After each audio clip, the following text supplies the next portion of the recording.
Bro. Hey, man, that's my gun, man. Give my pistol back, bro. Welcome back. How do you carry? So that's just a little snippet of this whole clip that I'm going to play here in just a minute. And as you can see, I mean, these guys, it looked like they were kind of casing this guy, and they stole his gun from him. Well, it ended up much worse than just that. And it all could have been easily prevented by carrying in a more responsible way. Now, I don't want to disparage the young man who did pass away in this instance. I've seen this on the internet, and I've seen people commenting like, oh, he deserved it for carrying the way that he was. Now, I am not a proponent of open carry. If you are, I mean, more power to you, I guess, but you are possibly just opening yourself up to situations like this occurring.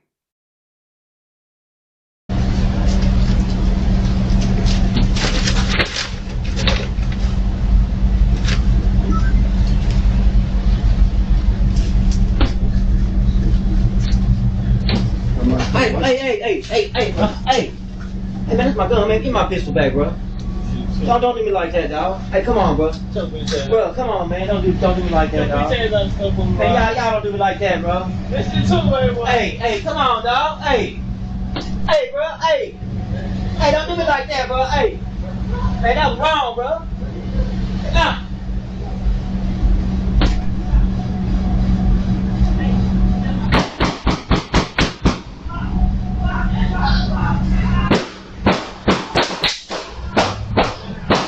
I've gotten so used to concealed carry that if I happen to not have a firearm on me, especially if I find myself in a sketchy, potentially dangerous situation, I feel uncomfortable just because I don't have one of these on me. But having it on him is what ultimately caused his death in this. But it was because of the way he was carrying. At least that's the way I look at it. And it's even made me reconsider the way I carry. Just this one video. Now, not really. So I carry two ways. I carry appendix in a tier 1 concealed holster with a spare mag. That's my preferred way to carry, but my lazy way to carry, which I'll admit I do fairly often, is I carry like this, strong side at the 3:30, 4 o'clock type of position, just behind my strong side hip.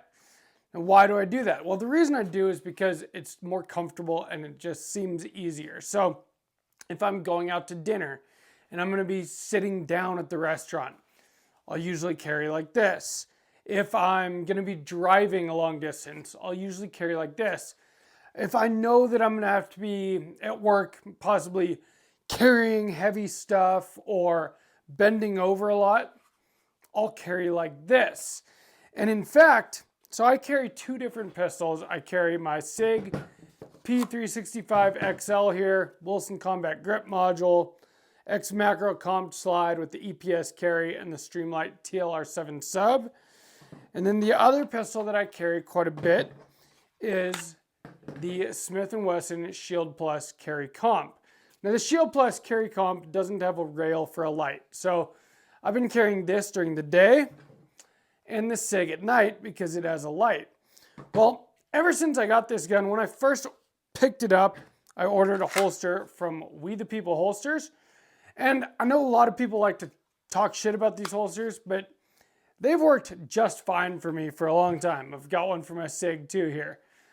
But because I had this holster, I've been lazy and I haven't ordered an appendix holster for this gun yet, which I just did after seeing this clip. This video is sponsored by Venice AI. Now, I don't know if you've heard of Venice AI yet, but it's pretty cool. AI, artificial intelligence, it is like the hot new thing the last couple of years.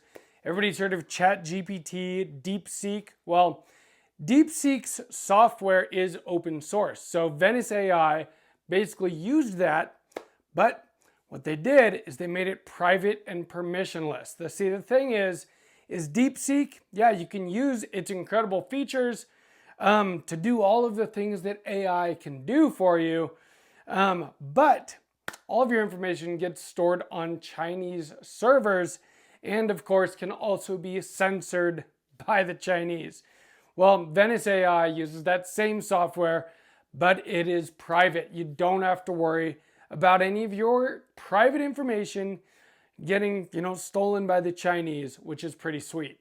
ChatGPT is the other big one that everybody seems to really be using a lot for, well, as a tool to do all kinds of incredible things. But one of the guys on the board of ChatGPT was also on the board of the NSA, which we all know what they do. They spy on us. Well, Venice AI, you don't have to worry about that either. So check out Venice AI using my link, first link in the description down below. That link is venice.ai/sawtooth tactical. And in fact, you can get 20% off a pro plan using code Sawtooth Tactical. So check it out. If you want to use all of the powerful things that AI can give you, but privately and securely and encrypted, use my link. Again, venice.ai/Sawtooth Tactical, 20% off with code Sawtooth Tactical. And what happened to this guy is tragic, to be quite honest. And I don't think that he deserved to get shot with his own gun just because he made a poor decision. I mean, to me, that's a terrible way to look at things. But that could have been avoided had he been carrying appendix or possibly carrying strong side, as long as his firearm was covered and no one could see it. And I do, when I carry strong side, I do constantly feel like I'm always making sure that my shirt isn't riding up over my gun or something like that, that I'm not printing. One of the ways that I deal with that is, I cant my pistol pretty far forward as far as the way that I put the clip on here, so that the butt of my grip doesn't stick out and print.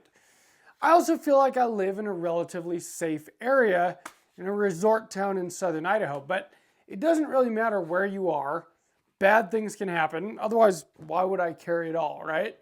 The thing is, when you're carrying appendix, nobody really notices that gun. And even if they happen to see it print, or your shirt does happen to come up or something, you have really good control over it right here in front of you. It's going to be a lot harder for someone to reach in front of you and pull your pistol out of an appendix holster than it is back behind you, where maybe, like this guy in the video, he's paying for something at the counter, and they grabbed, he didn't even notice these guys, the guy that stole it from him, until it was too late, which is another thing, situational awareness. Now, I don't go around paranoid looking for possible things to happen all the time, but you do need to be aware of what's going on. And as you can see in this video, I mean, it looked like these guys were up to no good and that they're kind of casing him. Maybe they saw his gun before he was even in there and they were looking to steal it from him. And then, what he probably should have done was just let his gun go. Unfortunate, I don't want to lose any of my pistols either, but I'd rather lose a pistol than lose my life. And he probably shouldn't have gone out there after him asking for his gun back when they just stole it from him. I know it's hard to say what you would do in that situation. That's a scary thing when you get your gun stolen from you. Like I said, I feel uncomfortable being in a situation if I just happen to not be carrying, so I try to carry every day. But to have your actual gun stolen from you, you are in a very, very vulnerable position at that point. And he lost his life because of it. He followed them outside and they shot and killed him. Hey, come on, dog. Hey, bro. Hey, don't do me like that, bro. Hey, man, that was wrong, bro. Nah.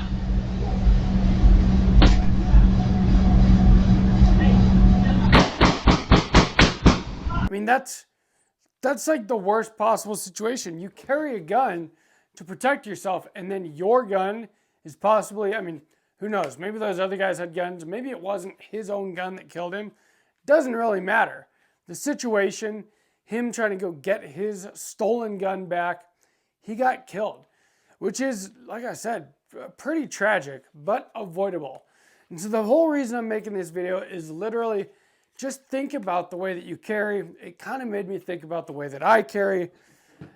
I feel more comfortable carrying strong side. as far as like I can pretty much just forget that my pistol is on me. But that's kind of the point. Then maybe you're not paying good enough attention to it. When it's right in front of you right here, it's hard to forget that it's there. Now, what I did order, I ordered a T-Rex Arms appendix holster for my Shield Plus carry comp here. The reason why, so I really like Tier 1 Concealed. I've had a couple of their holsters. I think that they are very high quality and a really good design. But part of the reason that I end up carrying, strong side a lot of the time is this just seems like a lot to kind of deal with in certain situations. And so what I got was a T-Rex Arms holster that doesn't have the sidecar part. It's literally just, this part of the holster, but it's made for appendix. So we'll see how that goes. But I'm going to try to carry appendix more often. Just because, it might not be as comfortable, but when it comes down to your life, is a little bit of discomfort worth, not losing your life? I think it probably is. Plus, there's a lot of other benefits to appendix carry anyway. It's a quicker draw. It's just good to have your gun right in front of you where you know where it is. So I'm going to kind of cut this video short. I've seen this clip a few times in the last week, and I think there are lessons to be learned from it. But let me know down in the comments, how do you carry? Do you carry appendix? Do you use one of these like sidecar holsters, like the Tier 1 Concealed style? Or do you carry strong side? Or do you carry some other way? Do you believe in open carry? Because I don't. I think concealed carry, concealed for a reason. You don't really want anyone to know that you have a firearm on you unless you have to pull it and actually use it, which hopefully we never have to do. But it's kind of I'd rather have it and not need it thing than need it and not have it, right? If you enjoyed this video, please give me a like. Make sure you subscribe to Sawtooth Tactical. And from Sawtooth Tactical, stay strapped or get clapped.